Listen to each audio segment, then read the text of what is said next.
Hello student, welcome back to my channel বংবালানেট। বংবালানেটে আজকের ক্লাসটা কোন টপিকের ওপর হতে চলেছে তোমরা নিশ্চয়ই থাম্বনেল দেখে বুঝতে পেরেছো। তোমরা যারা ক্লাস 9-এর স্টুডেন্ট রয়েছো এবং তোমাদের সেকেন্ড ইউনিট টেস্ট পরীক্ষা হয়ে গেছে, এবার তোমাদের ফাইনাল এক্সামের জন্য প্রস্তুতি শুরু হবে।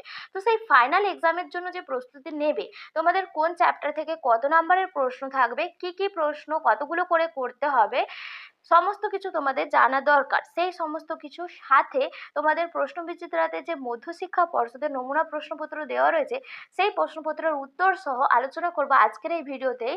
তোমরা তাহলে বুঝতে পারবে তোমাদের ফাইনাল পরীক্ষার এক্সামটা কিরকম হতে চলেছে। সেই জন্য তোমাদেরকে বলবো স্কিপ না করে পুরো ভিডিওটা দেখো। ভিডিওটা থেকে তোমরা অনেক কিছু জানতে পারবে এবং তোমাদের যে পরীক্ষাতে কি ধরনের প্রশ্ন পড়বে সেটাও বুঝতে পারবে, আর প্রশ্নগুলো কেমন লিখতে হবে সে ধরনেরও কিছু আলোচনা আজকের ভিডিওতে করব। তো দেখো, প্রথমেই তাহলে তোমাদেরকে বলি মার্কস ডিভিশনটা কিরকম থাকবে। তোমাদের যে পাঁচটা চ্যাপ্টার থেকে 4 ধরনের প্রশ্ন থাকবে। 4 ধরনের প্রশ্ন কি কি থাকবে? বহু বিকল্প ভিত্তিক প্রশ্ন বা যেগুলোকে এমসিকিউ বলা হয়, আর অতি সংক্ষিপ্ত উত্তর ভিত্তিক প্রশ্ন যেটাকে এসিকিউ বলা হয়, সংক্ষিপ্ত উত্তর ভিত্তিক প্রশ্ন এগুলো 2 নম্বরের হয়, আর দীর্ঘ উত্তর ভিত্তিক প্রশ্ন। এই 4 ধরনের প্রশ্ন তোমাদের থাকবে। এবার দেখো তোমাদের কোন চ্যাপ্টার থেকে কত নম্বরের প্রশ্নগুলো থাকছে। তোমাদের যে প্রথম চ্যাপ্টার রয়েছে জীবন ও তার বৈচিত্র্য, এখান থেকে এমসিকিউ করতে হবে 3টা, এসিকিউ করতে হবে 3টে, 2 নম্বরের কোশ্চেন করতে হবে 2টো, 5 নম্বরের একটা। টোটাল এখানে দেখো 15 মার্কসের কোশ্চেন ফার্স্ট চ্যাপ্টার থেকে তোমাদেরকে করতে হবে। দেখো দ্বিতীয় চ্যাপ্টার যেটা রয়েছে জীবন সংগঠনের স্তর, এখান থেকেও এমসিকিউ 3টা, এখান থেকে এসিকিউ 4টা করতে হবে, আর 2 নম্বরের প্রশ্ন 3টে করতে হবে, আর 5 নম্বরের প্রশ্ন একটা করতে হবে। টোটাল এখান থেকে 18 নম্বরের প্রশ্ন তোমাদেরকে করতে হবে। এরপরে রয়েছে দেখো জৈবনিক প্রক্রিয়া 3 নম্বর চ্যাপ্টার, এখান থেকে এমসিকিউ 3টে, এসএকিউ 5টা করতে হবে, 2 নম্বরের 3টে করতে হবে, আর 5 নম্বরের 2টো কোশ্চেন করতে হবে। এখানে দেখো টোটাল 24 নম্বরের প্রশ্ন তোমাদেরকে এই চ্যাপ্টার থেকে করতে হবে। এরপরে যে দুটো পরীক্ষা হয়নি, লাস্ট দুটো চ্যাপ্টার জীববিদ্যা ও মানব কল্যাণ, এখানে তোমাদের এমসিকিউ করতে হবে 3টা, এসিকিউ 4টে, আর সংক্ষিপ্ত যে উত্তর ভিত্তিক প্রশ্ন 2 নম্বরের 2টো করতে হবে, 5 নম্বরের একটা করতে হবে। এখানে টোটাল 16 নম্বরের প্রশ্ন তোমাদেরকে করতে হবে। এরপরে লাস্ট চ্যাপ্টার পরিবেশ ও তার সম্পদ, এখান থেকে দেখো এমসিকিউ 3টে করতে হবে, এসিকিউ করতে হবে তোমাদেরকে 5টা, আর 2 নম্বরের 2টো, আর 5 নম্বরের একটা। টোটাল এখানে 17 নম্বরের করতে হবে। তোমাদের টোটাল 90 নম্বরের লেখা পরীক্ষা হবে, আর 10 নম্বরের মৌখিক পরীক্ষা বা প্রজেক্ট থাকবে। তো এখানে তোমাদের দেখো এমসিকিউ তাহলে টোটাল তোমাদেরকে 15 মার্কসের করতে হচ্ছে, অতি সংক্ষিপ্ত উত্তর ভিত্তিক প্রশ্ন 21 মার্কসের করতে হচ্ছে, সংক্ষিপ্ত উত্তর ভিত্তিক প্রশ্ন 24 মার্কসের, আর দীর্ঘ উত্তর ভিত্তিক প্রশ্ন 30 মার্কসের। এর মধ্যে তোমাদের দেখো এই যে লাস্ট যে 3টে চ্যাপ্টার, এখান থেকে যদি তোমরা করো 5 নম্বরের লাস্ট মাঝখানের যে চ্যাপ্টারটা জৈবনিক প্রক্রিয়া, এই চ্যাপ্টার থেকে তোমাদেরকে 2টো মানে বেসিক প্রশ্ন কিন্তু তোমাদের ওই চ্যাপ্টারটা থেকেই হবে, জৈবনিক প্রক্রিয়া থেকে। আর তোমাদের মোটামুটি সমস্ত চ্যাপ্টারগুলোই ভালো করে পড়তে হবে, কারণ সমস্ত চ্যাপ্টার থেকেই কোশ্চেন ভালোই আসবে। তোমরা বুঝতে পেরেছো এই মার্কস ডিভিশনটা দেখে তোমাদের প্রত্যেকটা চ্যাপ্টার থেকে প্রায় 15, 17, 18 এরকম করে মার্কসের কোশ্চেন থাকছে। শুধুমাত্র জৈবনিক প্রক্রিয়া থেকে 24 থাকছে। ওই চ্যাপ্টারটা ভালো করে করলে ওখান থেকে অনেক প্রশ্ন কমন পেয়ে যাবে। তো এখানে তোমাদেরকে মোট 54টা প্রশ্ন করতে হবে, তার মধ্যে এই ধরনের মার্কস ডিভিশন তোমাদের থাকবে। তো এবার দেখো তোমাদেরকে বলেছে যে বহু বিকল্প ভিত্তিক যে প্রশ্নগুলো থাকবে মানে এমসিকিউ, প্রত্যেকটি প্রশ্ন বাধ্যতামূলক। এখানে কোনো বিকল্প প্রশ্ন থাকবে না, মানে 15টা কোশ্চেন দেওয়া থাকবে, 15টাই তোমাদেরকে করতে হবে। বিভাগ কয়ে এই এমসিকিউগুলো দেওয়া থাকবে, এখানে 15টাই করতে হবে, এখানে কোনো বিকল্প প্রশ্ন থাকবে না। অতি সংক্ষিপ্ত ভিত্তিক যে প্রশ্নগুলো থাকবে 1 নম্বরের, সেখানে মোট 26টা প্রশ্ন দেওয়া থাকবে, তার মধ্যে তোমাদেরকে 21খানা প্রশ্ন করতে হবে। এরপরে রয়েছে দেখো তোমাদের যে বিভাগ গ রয়েছে, সেখানে সংক্ষিপ্ত উত্তর ভিত্তিক প্রশ্ন যেগুলো 2 নম্বরের প্রশ্ন, এখানে তোমাদের 17খানা প্রশ্ন থাকবে, তার মধ্যে 12খানা প্রশ্নের উত্তর তোমাদেরকে দিতে হবে। এরপরে রয়েছে দেখো প্রতিটি ভাবমূল থেকে একটা করে অতিরিক্ত প্রশ্ন দিতে হবে। এরপরে রয়েছে দেখো দীর্ঘ উত্তর ভিত্তিক যে প্রশ্নগুলো রয়েছে, যেগুলো 5 নম্বরের প্রশ্ন, এখানে তোমাদের 6টা প্রশ্নের উত্তর করতে হবে। প্রতি ক্ষেত্রে একই ভাবমূল থেকে বিকল্প প্রশ্ন দিতে হবে, মানে একটা চ্যাপ্টার থেকে তোমাদের যদি একটা কোশ্চেন দেওয়া হয়, তার অথবা করে আরেকটা কোশ্চেন দেওয়া থাকবে। এক্ষেত্রে প্রশ্নের মান কিরকম হতে পারে, পুরো 5 নম্বরের কোশ্চেন হতে পারে, বা 3+2 হতে পারে, বা 2+3 হতে পারে। এই ধরনের প্রশ্ন তোমাদের থাকবে পরীক্ষাতে। আর তোমাদের এমসিকিউতে কিন্তু কোনো এক্সট্রা কোশ্চেন দেওয়া থাকবে না, এমসিকিউ যতগুলো থাকবে ততগুলোই তোমাদেরকে আনসার করতে হবে। তো আশা করি তোমরা বুঝতে পেরেছো, তোমাদের পরীক্ষা 90 নাম্বারের হবে। এটা তোমাদের 3 ঘন্টার পরীক্ষা, টোটাল 90 নাম্বারের প্রশ্ন তোমাদেরকে লিখতে হবে। তার মধ্যে কোন চ্যাপ্টার থেকে কত নাম্বারের প্রশ্ন থাকছে সেটাও তোমরা আশা করি বুঝতে পেরেছো। তো চলো এবার তোমাদের যে প্রশ্ন বিচিত্রাতে মধ্যশিক্ষা পর্ষদ প্রদত্ত যে নমুনা প্রশ্নপত্র দেওয়া রয়েছে সেটা তোমাদেরকে আলোচনা করে দিই। দেখো, প্রথম তোমাদের যে এমসিকিউ কোশ্চেনগুলো রয়েছে সঠিক উত্তর নির্বাচন করতে হবে বিভাগ কয়ের, এই প্রশ্নগুলো আলোচনা করি। দেখো, প্রথমেই কোশ্চেন কি রয়েছে, প্রোটিন সংশ্লেষে সাহায্য করে কোন কোষ অঙ্গাণু? এটা খুবই ইজি প্রশ্ন, রাইবোজোম হয়ে যাবে। এরপর রয়েছে মানুষের দেহে কোন অঙ্গে আরবিসি ধ্বংস হয়? এটা হবে প্লীহা, অপশন এরটা হবে। আমাদের দেহে নরম ও অখণ্ডিত আমাদের দেহে মেন্টাল পর্দা থাকে, আমি কে বলো? Mollusca, arthropoda, Hemichordata, Annelida. এই প্রশ্নের যে সঠিক অপশন হয়ে যাবে মোলাস্কা। নেক্সট রয়েছে দেখো, আমার কোষগুলি ঘন সন্নিবিষ্ট হওয়ায় কোষান্তর স্থান থাকে না, আমার কোষগুলি বিভাজনক্ষম, আমি কোন ধরনের কলা? কোলেনকাইমা, প্যারেনকাইমা, স্ক্লেরেনকাইমা, ভাজক কলা। দেখো, এখানে যে কোষ বিভাজনক্ষম সেগুলো হয়ে যাবে ভাজক কলা, অপশন ডি এটা হয়ে যাবে সঠিক আনসার। রাইজোবিয়াম ও মটর গাছের সহাবস্থানকে কি নামে অভিহিত করা হয়? পরজীবিতা, মিথজীবিতা, খাদ্য খাদক সম্পর্ক, প্রতিযোগিতা। এই প্রশ্নের যে সঠিক অপশন হয়ে যাবে অপশন বি, মিথজীবিতা। এরপরে হচ্ছে পৌষ্টিক নালীর মুখবিভাগের পরের অংশ কোনটি? গ্রাসনালী, গলবিল, ক্ষুদ্রান্ত পাকস্থলী। পৌষ্টিক নালীর মুখবিভাগের যে পরবর্তী অংশ সেটা হয়ে যাবে গলবিল, অপশন বি এরটা হয়ে যাবে, বা ফ্যারিংস যেটাকে বলা হয়। এরপরে রয়েছে স্ত্রী এডিস মশা দ্বারা বাহিত রোগ কোনটা? ম্যালেরিয়া, হেপাটাইটিস, যক্ষা, ডেঙ্গি। এখানে যে সঠিক অপশন হয়ে যাবে ডেঙ্গি, অপশন ডি এরটা সঠিক আনসার হয়ে যাবে। কোন কোষীয় শ্বসন পদ্ধতির ফলে সৃষ্ট একটি পদার্থ হলো দই? সবাত শ্বসন, অবাত শ্বসন, কোহল সন্ধান, ল্যাকটিক অ্যাসিড সন্ধান। এই প্রশ্নের যে সঠিক অপশন ডি এরটা হয়ে যাবে ল্যাকটিক অ্যাসিড সন্ধান। নেক্সট রয়েছে প্রদত্ত কোন প্রাণীটি বহিঃপরজীবী হিসাবে পোষকের দেহে থাকে? অ্যামিবা, উকুন, চাপটাকৃমি, গোলকৃমি। এখানে যে সঠিক অপশন হয়ে যাবে বহিঃপরজীবী উকুন। শুষ্ক বহিঃত্বকীয় আঁশ দিয়ে ঢাকা থাকে কোন গোষ্ঠীর প্রাণীদের মধ্যে? স্তন্যপায়ী, একাইনোডার্মাটা, সরীসৃপ, উভয়চর। এখানে যে সঠিক অপশন হয়ে যাবে সরীসৃপ, অপশন সি এরটা হয়ে যাবে সঠিক আনসার। এখানে 10টা প্রশ্ন হয়ে গেল, আর 5টা প্রশ্ন দেখো এমসিকিউস এর। আমার আক্রমণে মানুষের টনসিল ফুলে যায়, গলা ব্যথা হয়, খাবার গিলতে কষ্ট হয়, আমি যে রোগ সৃষ্টি করি তার নাম বলো? Tetanus, diphtheria, malaria, hepatitis. এখানে যে সঠিক অপশন হয়ে যাবে ডিপথেরিয়া, অপশন বি এরটা হয়ে যাবে সঠিক আনসার। রক্ততঞ্চন সাহায্য করে কোন রক্তকোষ? অনুচক্রিকা, লোহিতকণিকা, নিউট্রোফিল, ইওসিনোফিল। এখানে যে সঠিক অপশন হয়ে যাবে অপশন এরটা অনুচক্রিকা। প্রদত্ত কোন জোটটি সঠিক? নিডারিয়া, ফ্লেম কোষ, টিনোফোরা, কোলোব্লাস্ট কোষ, পরিফেরা, নিডোব্লাস্ট কোষ, অ্যানিলিডা, কোয়ানোসাইট কোষ। এখানে সঠিক অপশন হয়ে যাবে বি এরটা টিনোফোরা, কোলোব্লাস্ট কোষ। কোন স্বাধীনজীবী ব্যাকটেরিয়া নাইট্রোজেন স্থিরীকরণে সাহায্য করে? অ্যাজটোব্যাক্টর, রাইজোবিয়াম, এস্টেরিচিয়া কোলি, ব্যাসিলাস থ্রুরিনজেনসিস। এখানে যে সঠিক অপশন হয়ে যাবে অ্যাজটোব্যাক্টর। মানুষের খাদ্যের বিকল্প উৎসের উদাহরণ কোনটা? মাছ, স্পাইরুলিনা, দুধ, চিংড়ি। এখানে যে সঠিক অপশন হয়ে যাবে অপশন বি এটা স্পাইরুলিনা। তো এই ছিল তোমাদের 15খানা এমসিকিউ। এরপরে দেখো তোমাদের বিভাগ ক্ষয়ের যে সংক্ষিপ্ত প্রশ্ন রয়েছে সেগুলো আলোচনা করছি। দেখো, এখানে রয়েছে প্রথম প্রশ্ন, দ্বিপদ নামকরণ প্রচলন করেন কে? বিজ্ঞানী ক্যারোলাস লিনিয়াস। সক্রিয় পরিবহনের একটি উদাহরণ বলেছে। দেখো, আমাদের শরীরে যে গ্লুকোজ পরিবহন হয়, সোডিয়াম, ক্লোরিন, এই আয়নগুলো যে পরিবহন হয় এগুলো সব সক্রিয় পরিবহনের উদাহরণ। এরপর রয়েছে কোষ প্রাচীরের একটি কাজ উল্লেখ করো। কোষ প্রাচীর কি করে? কোষকে অতিরিক্ত সুরক্ষা প্রদান করে এবং যান্ত্রিক দৃঢ়তা প্রদান করে, এটা বলতে পারো। এরপরে রয়েছে দেখো, পরিপোষক চক্রে বিয়োজকের ভূমিকা উল্লেখ করো। পরিপোষক, যে সমস্ত পরিপোষক আমাদের পরিবেশে রয়েছে যেমন নাইট্রোজেন, অক্সিজেন, কার্বন, হাইড্রোজেন, এই সমস্ত যে পরিপোষকগুলোকে তাদের ভারসাম্য রক্ষা করা এবং পরিবেশে জীবদেহ থেকে পরিবেশে তাদেরকে আবার পুনরায় ফিরিয়ে দেওয়া, এগুলোই বিয়োজকের কাজ। এরপরে রয়েছে দেখো, অস্থি ও রক্তে ক্যালসিয়ামের পরিমাণ সমতা রক্ষা করা কোন ভিটামিনের কাজ? অস্থি ও রক্তে ক্যালসিয়ামের পরিমাণ সমতা রক্ষা করা, এটা ভিটামিন ডি এর কাজ। এরপরে রয়েছে দেখো, একটা বাক্য দিয়েছে, বাক্যটার প্রথম শব্দটা পরিবর্তন করে বাক্যটাকে শুদ্ধ করে লিখতে হবে। বাক্যটা ভুল লেখা আছে, তার প্রথম শব্দটা পরিবর্তন করে, মানে প্রথম শব্দটা কি হবে সেটা তোমাকে লিখতে হবে। লিখলে এই শব্দটা সঠিক হয়ে যাবে। দেখো, সায়ানোব্যাকটেরিয়া পাইন গাছের মূলের ওপর জালকের মতো ম্যান্টাল গঠন করে। এখানে কি হবে? এখানে দেখো প্রথমে সায়ানোব্যাকটেরিয়া রয়েছে, এটা সায়ানোব্যাকটেরিয়া হবে না, এর বদলে হবে মাইকোরাইজা। মাইকোরাইজা পাইন গাছের মূলের ওপর জালকের মতো গঠন করে মেন্টাল গঠন করে, এটা কিন্তু শুদ্ধ। আর সায়ানোব্যাকটেরিয়া কিন্তু ঠিক নয়। এরপরে রয়েছে দেখো লিপিড বিপাকের সঙ্গে সম্পর্কিত ধমনী গাত্রে একটি সমস্যার নাম উল্লেখ করো। এটা হবে অ্যাথেরোস্ক্লেরোসিস। ধমনী গাত্রে যখন ফ্যাট জমা হয়ে যায় তখন যে রোগটা দেখা যায়, উচ্চ রক্তচাপ সৃষ্টি হয়, সেটাকে অ্যাথেরোস্ক্লেরোসিস বলা হয়। প্রাণী জগৎ থেকে তাপমাত্রার সঙ্গে অভিযোজনের একটা উদাহরণ বলতে বলেছে।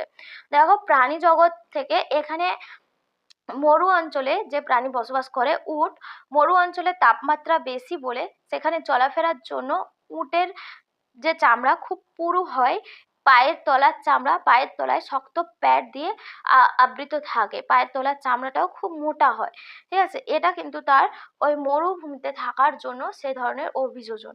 এছাড়াও তোমরা বলতে পারো যে কোনো সরীসৃপ পর্বের প্রাণী, এরা শীতকালে বা ঠান্ডার সময় শীত ঘুমে চলে যায়। তো এইগুলো কিন্তু তাপমাত্রার সঙ্গে অভিযোজনের উদাহরণ। এর পরের কোশ্চেনগুলো দেখো, 3 প্রশ্ন রয়েছে। এখানে দেখো তোমাদের যে বিভাগ কয়ে বিভিন্ন ধরনের প্রশ্ন রয়েছে। প্রথমে 6টা প্রশ্ন রয়েছে যেগুলো তোমাদেরকে উত্তর নিজে লিখতে হবে। 5টা প্রশ্ন রয়েছে যেখান থেকে শূন্যস্থান পূরণ করতে হবে। এরপরে তোমাদের ঠিক ভুল রয়েছে, এ স্তম্ভ বি স্তম্ভ রয়েছে। এইগুলো টোটাল 21টা প্রশ্ন এখানে তোমাদেরকে করতে হবে, কিন্তু তোমাদের এখানে দেওয়া রয়েছে 26টা প্রশ্ন। 26টা প্রশ্ন দেওয়া রয়েছে, এর মধ্যে 21টা প্রশ্ন তোমাদেরকে করতে হবে। তো দেখো এরপরে শূন্যস্থান পূরণগুলো দেখি। কোষ বিভাজনের সময় সেন্ট্রিওল ড্যাশ গঠন করে, বেমতন্তু গঠন করে। বৈজ্ঞানিক নাম সবসময় ড্যাশ ভাষায় হয়, ল্যাটিন ভাষায় হয়। বিজাতীয় জীবাণু দেহে প্রবেশ করলে ড্যাশ সৃষ্টি হয়, অ্যান্টিবডি সৃষ্টি হয়। কানের নিচে অবস্থিত লালা গ্রন্থির নাম প্যারোটিড গ্রন্থি। সরীসৃপরা ঠান্ডার সময় ড্যাশ যায়, শীত ঘুমে যায়। এরপরে রয়েছে বন ধ্বংসের ফলে পৃথিবীর উষ্ণতা বৃদ্ধি পেতে পারে। সবার শোষণে ড্যাশ অক্সিজেনের উপস্থিত, মুক্ত অক্সিজেনের উপস্থিতিতে। এরপরে দেখো ঠিক ভুলগুলো সলভ করি। ঠিক ভুলগুলো রয়েছে দেখো, যেগুলো ঠিক সেগুলোর পাশে ঠিক দিতে হবে, যেগুলো ভুল তার পাশে ভুল দিতে হবে। সক্রিয় পরিবহনে বাহক অণুর কোনো ভূমিকা থাকে না, এটা ভুল হবে। সক্রিয় পরিবহনে কিন্তু বাহক অণুর প্রয়োজন হয়। এরপরে রয়েছে দেখো ভ্যাকসিন কথাটি ল্যাটিন শব্দ ভ্যাকা থেকে এসেছে, এটা ঠিক।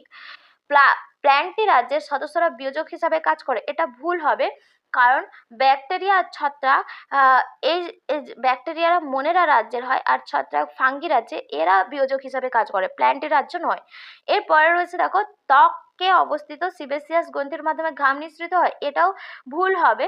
কারণ ত্বকে অবস্থিত ঘর্মগ্রন্থির সাহায্যে ঘাম নিঃসৃত হয়, সিবেসিয়াস গ্রন্থির সাহায্যে সিবাম বা তেল খরিত হয়। এরপরে রয়েছে বিভিন্ন প্রজাতির মধ্যে আন্তঃসম্পর্ক ভিত্তিতে একাধিক খাদ্য শৃঙ্খল পরস্পরের সঙ্গে যুক্ত হয়ে খাদ্যজাল তৈরি করে, এটা ঠিক। এর পরের প্রশ্নটা রয়েছে দেখো, যক্ষা রোগের জীবাণুটি এক ধরনের ভাইরাস, এটা ভুল হবে। কারণ যক্ষা রোগের যে জীবাণু সেটা কিন্তু এক ধরনের ব্যাকটেরিয়া, মাইকোব্যাকটেরিয়াম টিউবারকুলোসিস। এরপরে দেখো এ স্তম্ভ বি স্তম্ভ দেওয়া রয়েছে, এই এ স্তম্ভ বি স্তম্ভটা তোমাদেরকে মেলাতে হবে। তো এইখান টোটাল তোমাদেরকে 21 নম্বরের প্রশ্ন করতে হবে। এখানে দেখো স্তম্ভ বিস্তম্ভর মধ্যে প্রথম রয়েছে মনেরা। মনেরা কিন্তু প্রোক্যারিওটিক প্রকৃতির কোষ, একটা ই হবে। 80S রাইবোজোম, এটা হবে ইউক্যারিওটিক। 80S রাইবোজোম ইউক্যারিওটিক প্রকৃতির কোষ। অণুজীব সার কোনটা হয়ে যাবে? মাইকোরাইজা, অপশন এটা, 3 অপশন এ হবে। খাদ্যের বিকল্প উৎস কোনটা হবে? মাশরুম হবে, অপশন বি এরটা। ক্রেবস চক্র কোনটা হবে? মাইটোকন্ড্রিয়া, অপশন সি এরটা হয়ে যাবে, ক্রেবস চক্র মাইটোকন্ড্রিয়া। তো এই তোমাদের বিভাগ ক্ষয়ের সমস্ত প্রশ্নগুলো আলোচনা করে দিলাম। এরপরে তোমাদের বিভাগ গয়ে দেখো 2 নম্বরের প্রশ্ন রয়েছে, এই প্রশ্নগুলো তোমরা নিজেরা সলভ করবে। আমি প্রশ্নগুলো বলে যাচ্ছি কি কি রয়েছে।